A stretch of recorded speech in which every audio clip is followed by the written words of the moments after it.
Assalamualaikum warahmatullahi wabarakatuh. Perkenalkan, nama saya Salsa Alkarnia Asrul Aksa dengan NIM C1B3230114. Nah, di sini itu saya akan mereview film Miracle in Cell nomor 7 yang season 2 yang di remake oleh Indonesia. Nah, video ini dibuat untuk memenuhi tugas mata kuliah supervisi yang dosen pengampunya itu Nur Aziza Mukmin Esos MA. So ya, mari kita mereview film Miracle in Cell nomor 7 season 2. Nah, film ini itu dirilis pada tahun 2024 yang disutradarai oleh Hanung Bramantyo, yang diproduksi oleh Falcon Pictures, dan genrenya itu drama keluarga.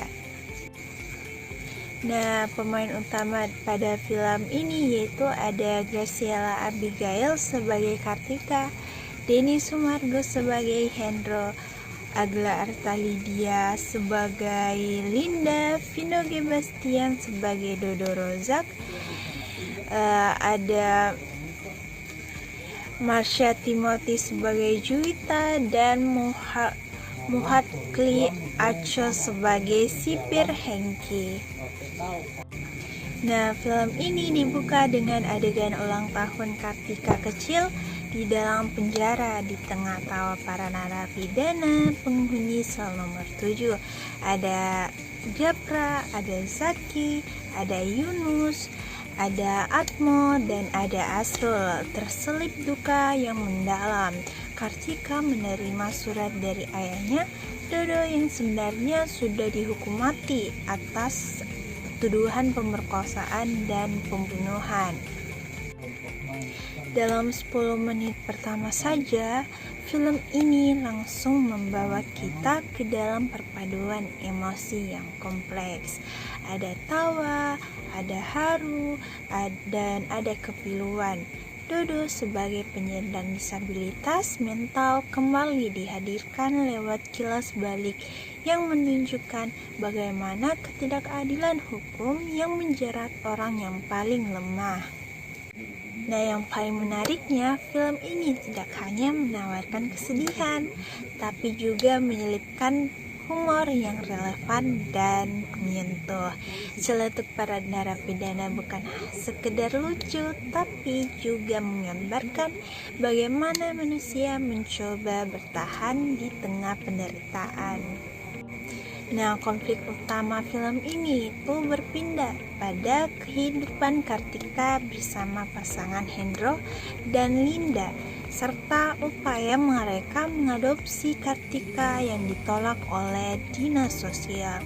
Nah, ketegangan ini meningkat ketika seorang sipir baru bernama Hengki mulai mempermasalahkan keberadaan Kartika di sel nomor 7.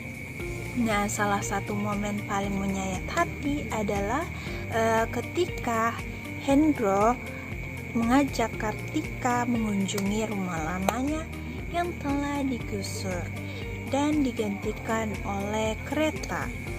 Sebuah metafora perjalanan kehidupan mereka yang tak lagi bisa kembali ya. Nah, Kartika kemudian menemukan buku harian ibunya, Juwita, yang membuka kembali kenangan masa lalu tentang ayahnya. Dari sinilah penonton diajak menyelami lebih mendalam perjuangan Dodo sebagai ayah tunggal dengan segala keterbatasannya. Film ini berdurasi lebih dari 2 jam, namun tidak terasa membosankan karena narasi berjalan dengan konsisten dan penuh kedalaman.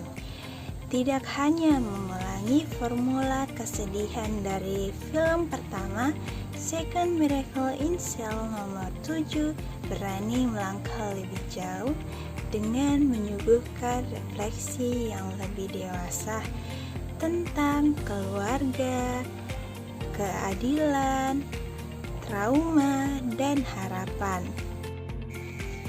Nah, film ini juga diselipkan pesan moral. Yang pertama yaitu keluarga sejati dibangun atas kasih sayang, bukan darah. Dan yang kedua yaitu anak berhak mendapatkan perlindungan dan cinta meski bukan dari keluarga kandungnya. Dan yang ketiga yaitu sistem hukum dan sosial harus berpihak pada yang lemah dan manusiawi. Keempat yaitu tawa dan harapan bisa tumbuh bahkan di tengah penderitaan. Dan yang terakhir yaitu kelima, masa lalu tak bisa diubah tapi bisa dipahami dan diterima untuk melangkah maju. Nah, selanjutnya yaitu peran pekerja sosial ketika berada pada situasi tersebut. Yang pertama yaitu pendampingan anak. Pekerja sosial harus melindungi hak Kartika sebagai anak korban, memastikan ia tumbuh di lingkungan yang aman dan penuh kasih sayang. Yang kedua yaitu asesmen keluarga asuh. Pekerja sosial harus menilai kelayakan Hendro dan Linda sebagai orang tua asuh berdasarkan aspek emosional, sosial, dan psikologis.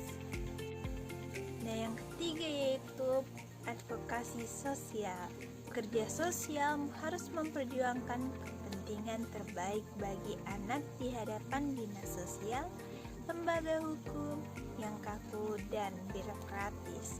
Yang keempat yaitu dukungan psikososial. Pekerja sosial harus memberikan konseling dan pemulihan trauma bagi Kartika yang mengalami kehilangan dan tekanan emosional.